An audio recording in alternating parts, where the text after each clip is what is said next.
everyone, it's Dan here from Wellness Academy. Quick video for you today. We'll see how quick it is. I had a request from one of our listeners, shout out Alex, to do this video about essentially what we wanted to talk about today was fat loss. Rapid fat loss, to be specific. So I was having the conversation with Alex. She was discussing how she is definitely committed to wanting to make a change. She's already on a relatively strict diet to try and lose some body fat. Because rather than saying lose weight isn't the thing that you want to do. Lose body fat is the thing that you want to do. I told her that I would have a quick chat and a quick video giving some brief introduction and overview to the slow carb diet. Slow carb diet is a diet that I did maybe 10 years ago now. I went from nearly 15 stone down to 11 stone in 4 short months, following the principles that are a part of the slow carb diet. Slow carb diet is a diet I found in the 4 Hour Body by Tim Ferriss.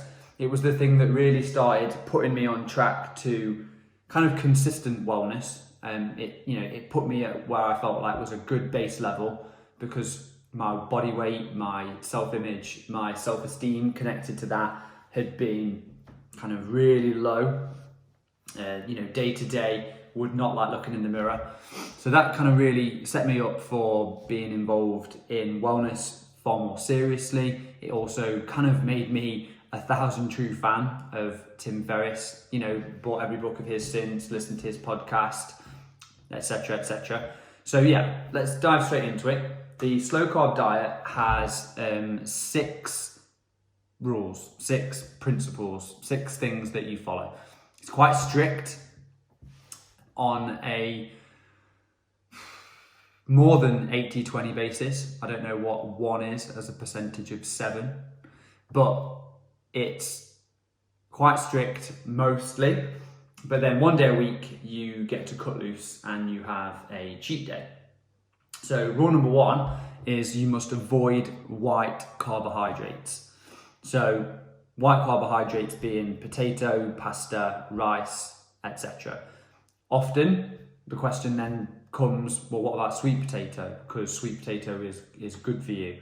What about brown rice? Because brown rice is better for you. What about brown pasta? What about steel cut oats? Any carbohydrate that can be white, you're not allowed. That's rule number 1. Rule number 2, you have to eat the same few meals over and over again. And quite specifically, you pick for your plate from 3 sections. Section 1 is your protein. So you're going to fill your plate with protein. You're going to fill it with either beef, chicken thigh or breast, pork, egg and fish. So they're the 6 main areas. Now, the 4 Hour Body came out, I don't know when, but like I say, I did this diet 10 years ago, and specifically with regards to protein, I tested other proteins. So I had lamb, I had turkey. I was told back in the day that you were allowed organic sausages. I was told you were allowed turkey bacon. But one of the things that I did when I did the slow carb diet, I did weigh myself every single day. So whilst it's well known that that doesn't necessarily work for everybody, when I weighed myself every day, if I tested something, I took each day as a brand new day. So if I tested having an English full cooked breakfast minus the carbs and ate everything else that day that I knew worked well for me because I'd been weighing myself every day, if on that day I didn't lose any weight, then maybe I wouldn't have a full cooked breakfast. And I tested these things intermittently across the 4 months that I was doing them, and got a pretty good idea of certain things that I was allowed and certain things that I was not allowed. You also pick in your meals legumes. So legumes being lentils, black beans, borlotti beans, red beans, soybeans, kidney beans, etc. Because legumes are higher in calories. They're quite calorie dense on this diet. If you're going to subtract carbohydrates, you're going to need to add the legumes. So black beans and lentils were specified by Tim in the 4-Hour Body as being the things that he'd found to be most successful. So I basically went with black beans, or if I made a chili, I would put kidney beans in it. And finally, you've got your supplementary vegetables. So again, there were certain vegetables that Tim recommended, like spinach is a great one, mixed veg is a great one, sauerkraut and kimchi are great, asparagus is great, peas and broccoli, like cruciferous vegetables, are brilliant. But again, like as I've learned more and more and more, getting a varied colour in your diet really, really, really helps. So if you tend to only eat green vegetables, now would be the time to start getting some red, some yellow, some orange, the other colours, you know, some red pepper, some red onion, some white cauliflower. Rain went dead then. So yeah, protein, legumes, vegetables, and you can go whole hog on the vegetables. Eat as much vegetables as you like.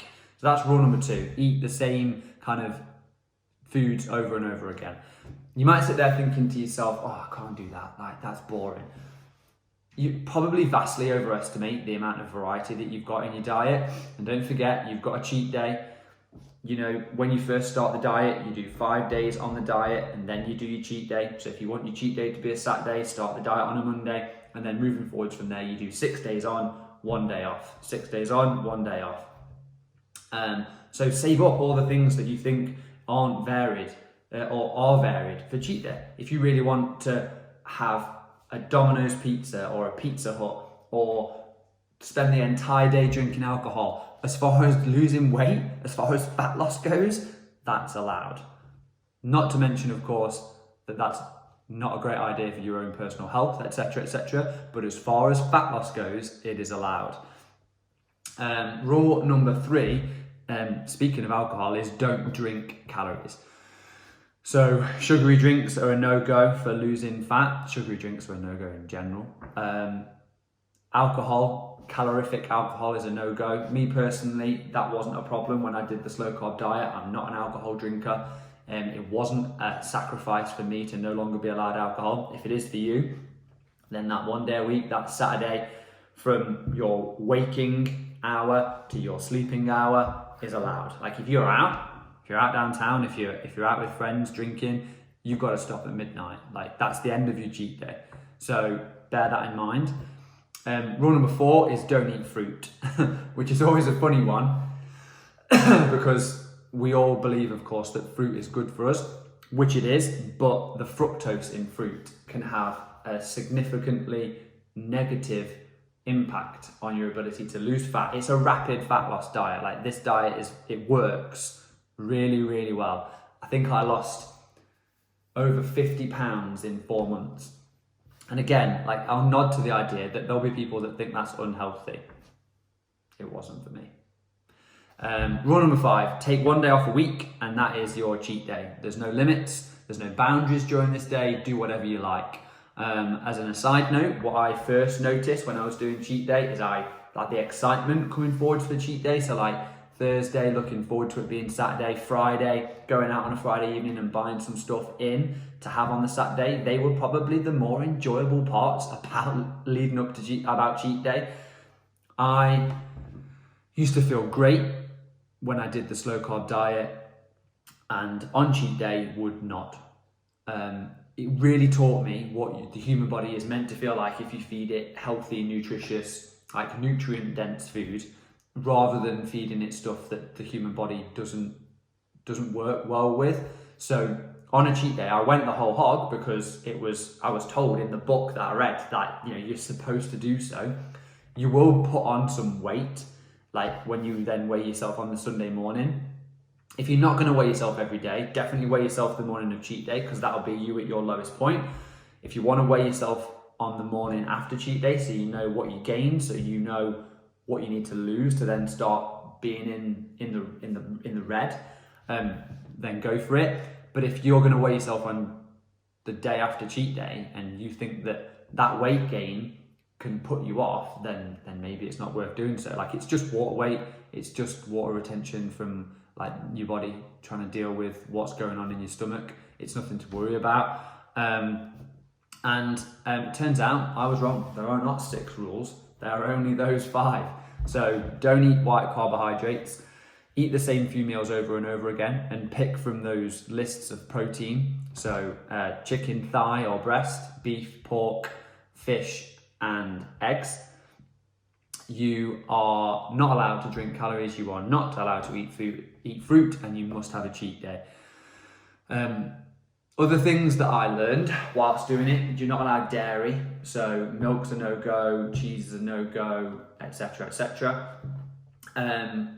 Breakfast needs to be eaten within 60 minutes, if not, best case scenario, 30 minutes of waking up. So within 60 minutes, if not, best case scenario, 30 minutes of waking up, your breakfast will get eaten. Other little things that I've learned since doing the slow carb diet 10 years ago: I now wake up and the first thing I do is I stroll into the kitchen. I have a glass of water with a pinch of sea salt and half a lemon squeezed in, to rehydrate, for the nutrient, for the minerals in the sea salt, etc. But one of the things that I did when I did the slow carb diet, there were many other chapters. Like, that's the simple bit. There's an extended version that I can do if anybody wants me to. But one of the things I would do is I would drink 500 milliliters of ice water immediately upon waking, which is known to increase your metabolism by up to 40% within the next 30 minutes. Then I would have my breakfast. When I first started breakfast on the slow carb diet, I did scrambled eggs, spinach, and black beans, because it's what Tim Ferriss recommended. I got to a point where to force that down me, I was drinking water. I kept swallowing the food with the water because my palate ended up disliking it. And through a friend, through a podcast guest, Ryan discovered that if you have a protein shake with water, so one that is like no carbs, 30 grams of protein at every meal is where you want to be hitting. You want to be looking at 4 meals a day, spaced every 4 hours. But if you get your 30 grams of protein from a protein shake first thing in the morning, yes, you're missing out on the vegetables, yes, you're missing out on the legumes, but it allowed me to get my breakfast in within 30 minutes, and it worked really well for me. Like, it's a big contributor towards how and why I lost all the weight that I did. So yeah, on cheat days, go the whole hog if you wish. But the slow carb diet is really simple. It's those 5 rules.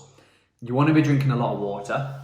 Again, another former podcast guest, Sebastian Kane, has his formula for how much water you want to drink. It's 1 litre per 40 pounds of body weight. So that puts me at roughly, I think, 3 to 4 litres off the top of my head. And if I was going to be doing that on a regular basis, let's say I'm starting that from scratch, I'm probably going to be going to the loo a lot. I'm probably going to feel like I don't need the loo, and then like that, I'm going to really need the loo, and it's going to be painful. So a pinch of sea salt allows your body to absorb that water and makes you need to go to the loo a lot less. You want to stick to those rules quite strictly. And I remember Tim Ferriss saying in the book that he's never seen the diet fail if you stick to it to the letter. So within like my typical day, wake up, first thing I do, I would drink ice water, would get my protein shake in. 4 hours later, I used to make a lot of homemade curries with curry pastes. Like Jamie Oliver does some brilliant curry pastes on his website.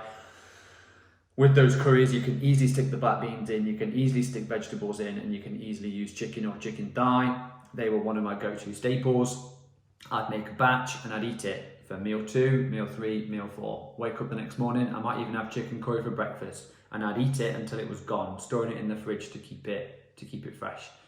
I would often make a lot of chilies, which again are really easy to get your beef mince in, like low-fat beef mince, to get your kidney beans in for your legumes, and then to get vegetables in. Dead easy, same principle. Eat it every meal, repeat it over and over again.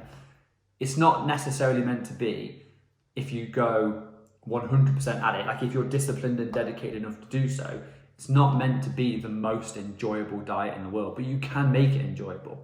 You can experiment. You can weigh yourself every day and test to see how you get on. If you don't lose weight one day, no worries. If you put a little bit of weight on one day, no worries. Like, there's the next day, there's the next day, there's the next day. But yeah, I really enjoyed doing the slow carb diet. I made some drastic changes. I've used it intermittently since then. I combine it with a little bit of intermittent fasting. Like, I've not had breakfast yet today. I've broken my fast with an Americano. I'll then have something else a little bit later, etc, etc, etc. Yeah, and just to sort of wrap this up, one thing I want to touch on, a lot of people that I've interviewed when I've talked to them about nutrition, and even a lot of people whose interviews I've listened to, they all agree, and I agree, that this slow carb diet doesn't work for everybody. Like, restrictive diets don't necessarily work for everybody. You need to find something that works for you, number one. You need to find something that's sustainable, that you can stick to, number two. Like, the world's best diet is rubbish if you don't stick to it. The world's worst diet is better if you do. And eating a variety of foods, a balance of foods, and finding something that works for you individually is the only important thing. The slow carb diet worked really well for me. It worked really well for a bunch of my friends, but it also hasn't worked for some of my other friends. I'm never entirely sure as to why that is. I can only base it on my own personal experience. But if someone comes to me and they want to lose weight, and they want to lose body fat, and they want to do it quickly, and they're disciplined, and they're willing to stick to those rules, this is the diet to try, in my opinion. Any further questions, please comment below and let me know. There's lots of other little different bits and pieces to be added on. If someone wants to comment on YouTube or on Instagram where this video will go, I can always do a follow-up with some of the finer points, some of the other rules, some of the extra points that you can really do, you can do to really make the diet optimize and go the extra mile. But yeah, that's the slow carb diet from Tim Ferriss. Thanks, Tim, for